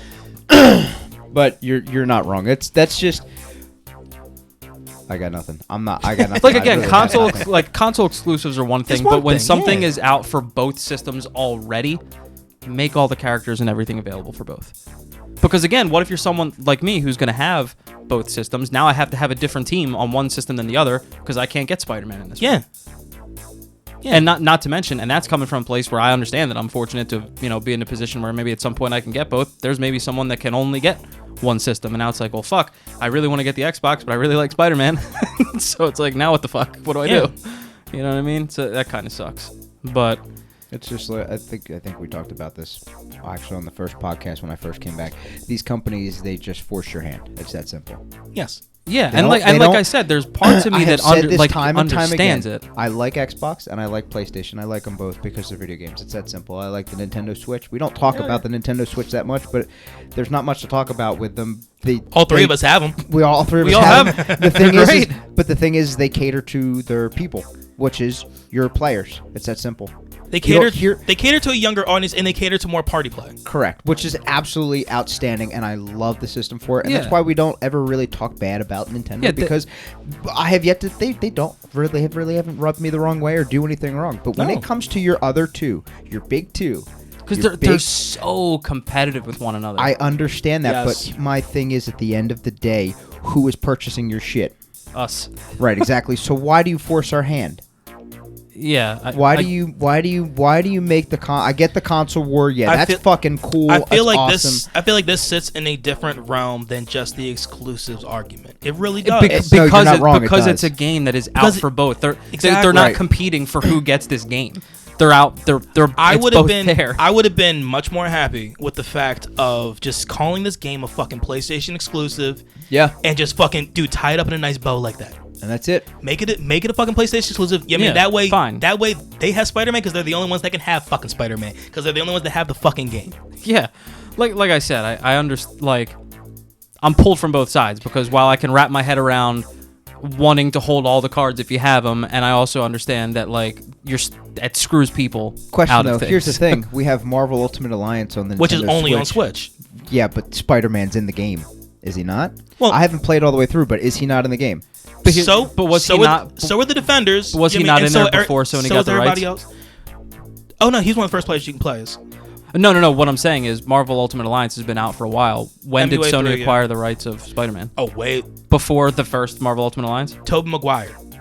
I don't know when the first Ultimate Alliance being Spider-Man in the early 2000s. I don't know. When did the first Ultimate Alliance come out? Probably. First Ultimate Alliance. I don't even remember. The very, very first one. Jesus. But what I'm saying is, it's on a Nintendo platform, right? Spider-Man is attached to Sony, and he's on a Nintendo platform. Yes, so why not let him go to Nintendo, but not. Why the fuck not just give the exclusive and not make it an exclusive? Just more than just make him, it for the game. The Spider-Verse is part of the LOA 3. I know, but that's fucking Venom's in there too, dude. But that's what I'm trying to say. What I'm trying to say is, you have it on that game, which is on Nintendo. Why not just say, You know what? Spider-Man is not going to be an exclusive. We are going to put him on the game. I don't remember. Is Ultimate Alliance only Switch? Yeah, it's only Switch. It's only Okay. the Switch. MUA 3 is only on Switch. Okay. What about the other two? No, the other two were out for other systems, right? Because I could get, if I looked up correctly, I could get the Xbox. first Yeah, two you did. bundled Yeah, for yeah. both. I mean, look, I played. And Spider-Man in that? Oh yeah, I the played Xbox MUA version? 2 on the Yeah. GameCube, but I do know that I mean And it was on the they're on the other GameCube and systems shit like that. If the, And like, Spider-Man is actually on the cover of MU2. Yep. sometimes you have enough of a public outcry and they'll fix shit. So maybe, just maybe, we hold out hope that he does. I don't know. I just don't like. The fact of the matter is, I'm not a and fan it's of been it. happening forever. But I just don't like people forcing my hand because that's when you back me into a corner and I get pissed off. Yeah, Yeah. Which sucks because like part of me is like, I was gonna get the PlayStation anyway first, so I'm good. But then I'm like, again, I'm gonna have the Xbox at some point, and trying to think of someone who can only get maybe the Xbox or only wants the Xbox for everything else, but still wants that game, and they get dicked out of. And Like I said, probably the most iconic Yeah, character. and what period. you're doing is, if you're trying to make a name for yourself as a company like Sony, you're just fucking. All you're doing is making yourself look like a piece of shit. Okay, well, further and further. Sony definitely doesn't have to make a name for themselves at this point. But yet new took that out of context. new companies should not follow suit there. Yeah. and speaking of the Series X, I actually do have some really really interesting news for them coming up soon. But well, yeah, we can get off this. But before we go into next, we might as well just add in a little bit of news about the beta that I showed you. The Avengers beta did come out. It did drop. Yes. Oh, And yeah. there are split reviews, but I haven't seen any that are literally right down the middle. Like, it's kind It's of a good all, game. It's fun. kind of all right. Yeah. It's fun. They got things to work on. It's either like I've been having so much fun with this, or this game is so fucking broken I can't even play it anymore. Yeah. There's some I have heard a lot about the loot and everything. I mean, and trying to essentially break down and dissect that whole thing as being a little cumbersome. Yeah. Now they were very, very upfront and said this game is very raw. We're giving this to Absolutely. you very early. There's they didn't hide anything. It's not like we're giving you a bug-free beta for you to tell us how it feels. Like, it's very, very raw. No. So they have had some bugs, boy. Like I showed Wes one. Kamala Khan has no face. She basically looks like a fucking ghoul from Fallout. She has just teeth and eyes. Yeah, it's That's it. y'all remember the Beetlejuice movies back in the day? Yeah. It definitely had that feel to it. She's scary, bro. And, there have been, the game, glitching out shortly upon starting, like when Thor and Iron Man are flying across, all of a sudden the game just like freezes and stuff like that. So they've been dealing with stuff like that. But with a very raw beta, you deal with those types of things. yeah, and I feel like some of the people that are really getting overly bitchy are the people that are like almost acting like they were just getting an early look at the full polished game. Mm-hmm. Like they pre-ordered, so they're getting everything as is, and they just get to experience it early. Like, nah, bro, you're playing a very, very rough beta. All right, so I have two more stories. So the next one I have is something that actually I was talking with Anthony about before you came here, and I got really pissed about this. So the game Control. I mean, we talked about it earlier with the Alan Wake DLC. Yeah. So I had to think. they have said that they are not going to give you a free upgrade to next gen. Now here's my question for you. But hang on a second. Okay. So, but Yeah. what they are going to do is, if you decide to buy the Ultimate Edition of Control, Yep. then It gets better. then you get the free update to the next gens. I mean, the PS5 and the Series X. Cool. And how much is that one? Let me find out. You put Ultimate Edition in front of anything, I know I'm spending at least an extra $80. $20. I'm thinking Let's say $80. An extra. Well, no, $20. that's what I'm thinking. I'm not actually entirely sure. See, that's what I mean when I say that. Now like, here's the thing: is that that's the developer doing that, correct? Yes. Okay. I'm guessing it's whatever company made the game, and this is what I was saying when we were talking about microtransactions, and you said hopefully this is the way that it's going. You know what's funny is every game that we talked about today, we actually didn't touch on that. Oh yeah, We didn't touch on the fact that a lot of the games, while they were talking about them during the development of the game and stuff like that, when they were showing us the gameplay and stuff like that, there's a lot of the games that we didn't mention, or maybe we did, and I just wasn't fucking paying attention. A lot of the games are actually getting The big rid ones- of the big bigger ones- games are getting rid of the microtransactions. Yes. So the Which big is ones that amazing. are the big ones that are going to be getting rid of it is Crash 4. It's about time, and Yep. Godfall. Godfall. There yeah, will those be biggest no two. microtransactions within the game. And Yeah. you're seeing that a lot lately. And Anthony was like, I wonder, he's like, I hope that this is the way shit's trending. And I said, while it's great at making money because people will do it, I said, hopefully it will, because the more companies that do it, like, you don't want to end up being that one or that one or two companies that don't, and then you look like the real asshole. Like, well, everyone else is giving us this stuff for free. Why are we paying for you? I'm hoping that that's the same way with shit like this, because how many other games have we seen so far that you get the free upgrade to the new system? Well, that's the thing, man. And now Control wants to be the one to not. I mean, once again, we talked about before. Like, PlayStation doesn't have necessarily a name for it. They've just said, okay, this is going to be upgradable. Yeah. But I mean, Xbox has what they call smart delivery, and it is a lot of games. You know what I'm saying, that Xbox has that are going to be smart delivery straight into. Like that first day. Which makes me feel great about buying a game for my One. You know what I mean? I have nothing to worry about because when I finally get the money to go ahead and get the Series X, you'll have the game. It's there. Yeah. I have nothing to worry about. I love that thought. Yeah. I don't have to spend another $60 or $70 fucking dollars. Meanwhile, with this, once again, I haven't found the price on it, but you're talking a minimum $75, $80 for a fucking Ultimate Edition game. And that is the only way.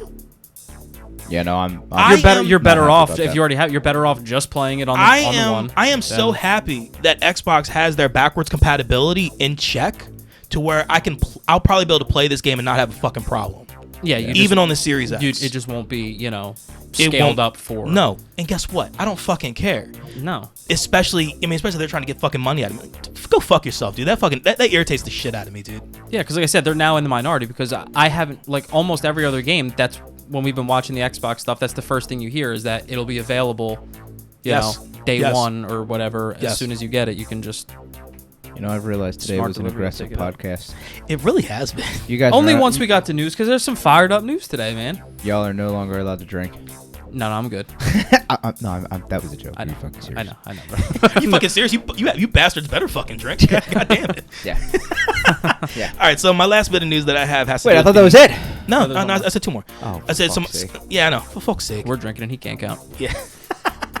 So my last bit of news has to do with the Xbox Series X. So a bunch of companies have been dropping these leaks of these boxes that say do not sell or display before November 6th, 2020. Ooh. Stop. So fuck PlayStation. Looks like I know what I'm getting first. Ooh. So, but here's the thing: we don't know whether it is the Series X or Project Lockhart, which has now been given the name Series S. Okay. Yeah.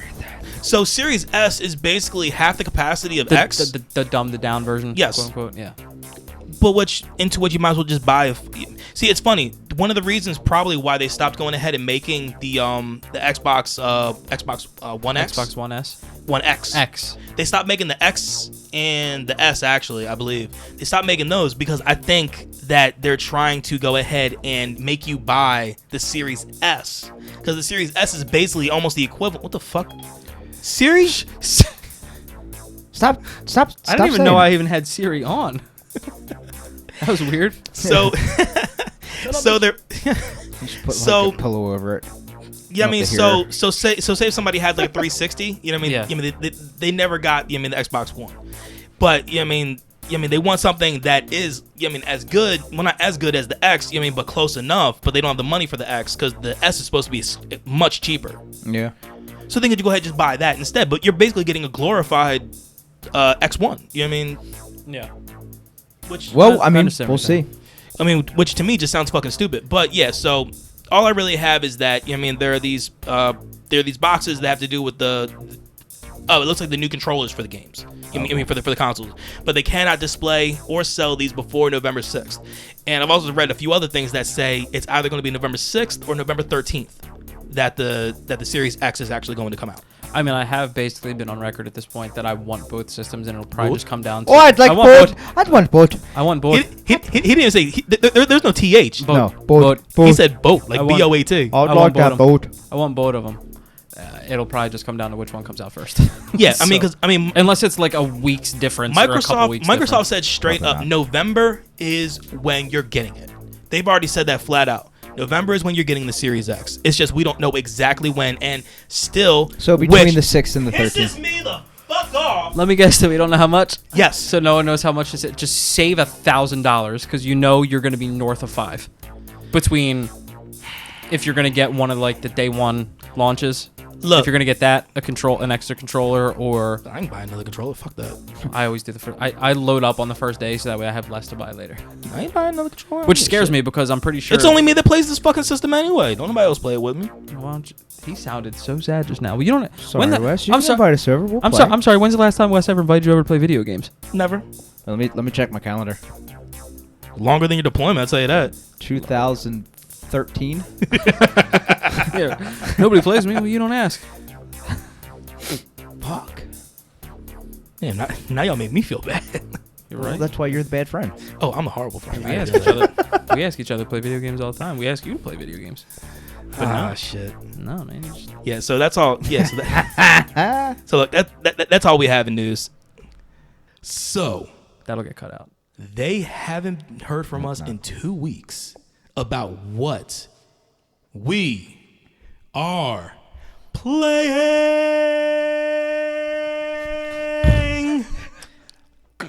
So what y'all playing? So, 2 weeks ago, like you said, we talked about how we picked up Remnant from the Ashes, which was a game that we had never heard of, picked it up from the PlayStation Store. And we had about an hour in that we talked about. Well, since then, even though we haven't played anything in the last week, we played the shit out of that game for the week that we had it. And we actually beat the story. But the coolest thing about it is that once you beat the story, you can do this thing called a reroll, which is you go in, you re-roll, it sets your campaign progress, your story progress, all the way back to the beginning, but you keep all your loot, you keep everything that you've had, your character stays the same, as leveled up as he is, and the story stays the same. Yeah, all your major bosses stay the same. Like the major end of level bosses, but there's so many sub-bosses that you can come across. And this is the way that they come across having, like, you really get replay value out of this, because you do go in this, like, the same types of areas, but every time the area is changed. So they put buildings in different places. They have, different accesses to different roads. So even though you're in the same location, it's all different.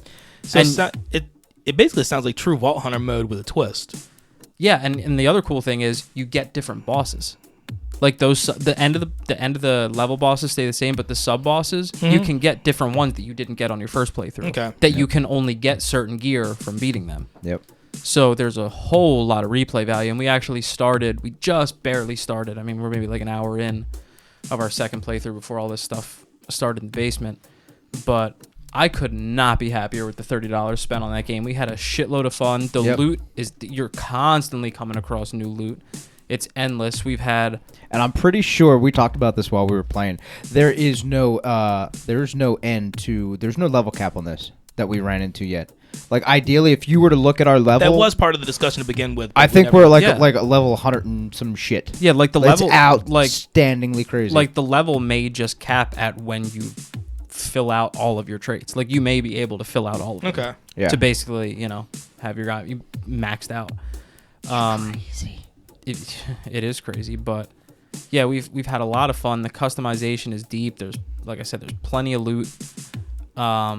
It's been challenging. There's bosses that literally took us 10, 15 tries to get, and really studying and like coming up with a game plan together of who's gonna do. Because there was this one dude that we fought. Was it the Undying King, right? It was the Undying King. The Undying King, yep. Which is, again, one of the cool parts in the story where you can choose to go one way or the other. So we didn't have to fight him on the first playthrough. We did. Thank God on the second one we're going to choose the other way. Who knows if that's going to be easier or harder. Who knows? It's going to be worse. But this dude was nuts, because a lot of these battles, they give you multiple things to think about, because there's usually a couple different like phases that they have where they, once you get their health down to a certain amount, they use different attacks. But going against him, and then, he pops these little orbs in the air that shoot these crazy things at you, plus releasing minions on the ground that you have to deal with. So it was one of those things where, one of us had to try to deal with two of those while the other took care of him, and did it. There's been some bosses that have taken us close to an hour to figure out. But they're the best times. You got to sit there and you actually have to game plan and grind it out, and those are the best. Yeah, so I have a group chat with with the other guys. So Hav, Dan, and Mike. Yeah, and I said something about Revenant, because I'm like, yo, these guys are talking about Remnant. Fuck, I did it wrong again. Yeah, you done Revenant again. Yeah, you done slapped a V in there. Damn.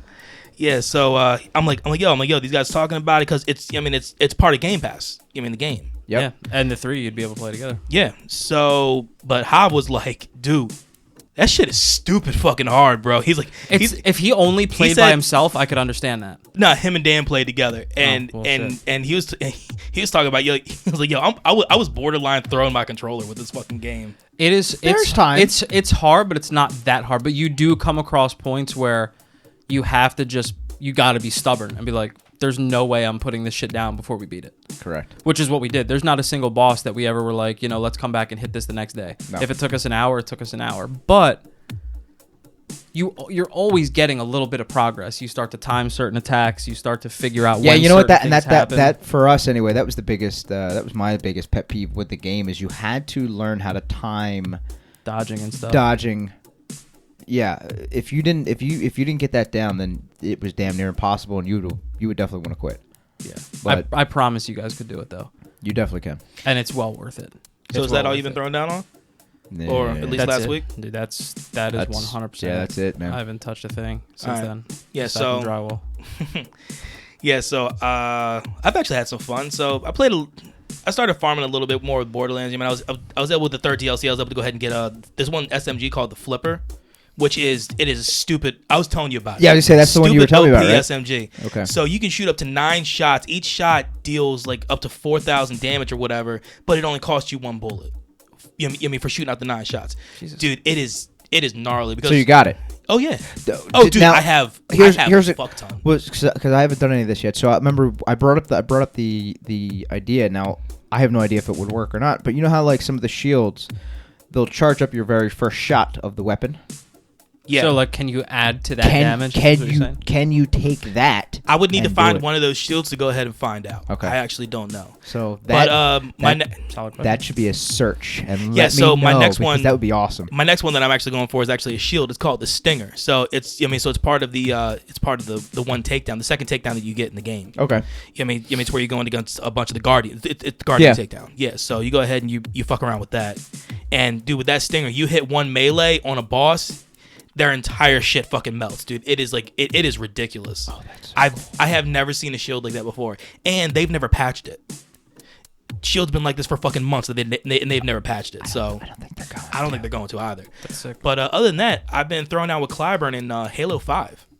Really? Yeah, yeah. Just getting geared up for Infinite. Just getting geared. Oh, we never talked about that. No, fuck. That's a small thing. We'll. Okay, yeah. So I've been throwing down with him because we were like, yo, let's go ahead and play. And I only played the first half of the first mission. You know what I mean? I never actually played the full game.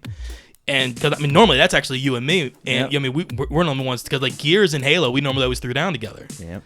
So that's been a fucking blast so far. That game is a lot of fun. And Infinite falls in directly after what happens in Halo 5. So I already know what I already saw him in space with the with the cinematic and everything else. I'm curious how he gets there. So I'm actually really gonna have a blast on you almost hit the door. I watched that. You almost punched the door. I did almost punch the door. But to talk about what I was just saying, very, very short bit of news. Yeah, short bit of news. I can't believe I actually fucking forgot about it. I got so mad about all the other shit. Because I'm actually not mad about this. No, because this falls in line with everything we've said a million times. Basically, long story short, Halo Infinite has been delayed until, what was it, 2021? Yes. It's been delayed till 2021. Again, we've said it once, we'll say it a million times. As long as you put out the product that you promise that people are going to get, and it's going to be great when we get it, I don't care how long you have to delay it. Just make sure that's right when it gets here. So they went ahead and said flat out, okay, 2021 is when you're going to go ahead and get the game, and a lot of it has to do with COVID. You know what I mean? Going ahead and because look, the computers you have in like 343, that you're fucking working with are a hell of a lot more powerful than whatever laptop or anything you have at home. You know what I mean? To go ahead and be able to handle these games and referencing all this other shit and try and make sure the game looks exactly the way it wants to be. I'm assuming they're doing the best they can and they are, and also they're having some fun with it too. So one of the people from 343, and it was the studio head. His name is Chris Lee. He went ahead and put out on it cracked me up. He put out on I think it was Twitter and Instagram. He said, "We have heard your feedback and are giving Master Chief a huge ass. This process will take 6 years." That's awesome. It's like okay, you guys can still go ahead and poke fun at yourselves. I love that. You know what I mean? That is awesome. So I personally have no problem with this. And actually, Lamer Gamer actually have, when their podcast comes out, they had a question about this. And I answered, for us, because I figured we're all in the same boat. They were like, are you mad about this? Like, why the fuck would I be mad? No. They're going to give me, hopefully, just like Cyberpunk. The game I expect. Exactly. Because I'm looking at it in the same way as Cyberpunk. Cyberpunk has already delayed 3 times. Yep. But I'm hoping that when I get the game, it's going to be the amazing game that I expected to be off the gate. And Halo, which is supposed to be, that cornerstone franchise for Microsoft, you want nothing less than going ahead and basically giving me a Forza with combat when it comes down to how it looks. Yeah. So I have no problem waiting for it if it's going to give me exactly that. It's one of those things where it's like, I'm not mad. I'm just disappointed. Not disappointed in them. It's just the disappointment of you're excited to play that game. You felt like you were going to get it. I'm disappointed in the year 2020. That's what I'm disappointed in because y'all might as well delay all y'all games till 2021 and just give us a much better year. You might as well. Games, movies, everything. We're already used to 2020 sucking. We can ride this one out. Yeah, we only got a few more months left. Yeah, we at the end. Yeah, we're conditioned to just assume that everything sucks at this point. So, but I mean, like I said, man, I have no issue with the developers doing what they're doing. Yeah, I mean, obviously, COVID has destroyed everything. I mean, within this country alone, almost 160,000 people are dead. You know what I mean? So so it has nothing else to say. But we got to put our ducks in a row. You know what I mean? And that means keeping people's safety first and foremost a priority. Yeah. So, so if you can't have these people doing their normal crunch where you have like 60 people in a fucking room the size of what we're in right now, then guess what? It's going to take a little longer. Yeah. Fair enough. So, that's all we have, man. We'll let Anthony go ahead and run us through the lovely ending that he likes doing. He's going to take us out? Oh man, I might have actually to change his gain because last time it went loud. Don't ever change my gains. I will fuck you up. The only thing that would get tough for that is that like legit. How long we plan on doing this podcast for? Forever. As long as we can. As long as we can. How many voices are you going to do? He's not. Hopefully the kids will take over. You can't. Wouldn't that be something? That would be sick, right? Hopefully I make a lot of money first. I don't know. It's not about the money. It's about the fun. Shut the fuck up. It up. is for me. I want money. Oh, I'm just kidding. Just kidding. So this is the last episode Andy's on. So. Yep. His views we do are not now support. Looking. No, we're. His views have we got a changed. vacancy. We definitely have a vacancy. His views no longer support the ones of the Console Gaming Crew. Just know that that our views in no way are the same as his. His views do not reflect what we think about this podcast. If you want money, get a fucking job, you bum. So there'll be an empty seat. Just know that you're in the swivel chair and you're gonna have to move your head a lot. Go ahead, Ant. Where can they find us? You can connect with CGC on all social media platforms. You can check us out at Twitter, which is @ConsoleCrew. After that, you can reach us at our website, which is www.consolegamingcrew.com. Our Gmail is attached to that, so that is consolegamingcrew@gmail.com. After that, you can finally check us out on YouTube. We have videos that frequently go up. Three videos up so far. 3 videos so far, and they go up there from now on, or yes. No? Yeah, okay. when I post everything to to where everybody can normally hear us, they can also go ahead and listen to us on YouTube as well. Beautiful. See, that's perfect. That's what I wanted. And then you can check us out on Facebook at Console Gaming Crew. Don't forget, you can always check us out on our streams, on our Twitch streams, I should say. You have Wes, which is Dragon_CGC. You have Andy, which is Scooby CGC, and you have myself, which is CGC_Squishy Soprano. I had to be the odd man out and make mine all different and weird. Yeah, we'll fix it later. But hey, thanks everybody for listening to this angry podcast today. Yeah, this one's been fun, but got a little fired up. Oh yeah, we did. Got a little fired up. Got fire in my belly. So until next time, please stay safe, wash your hands, and game on. Game on.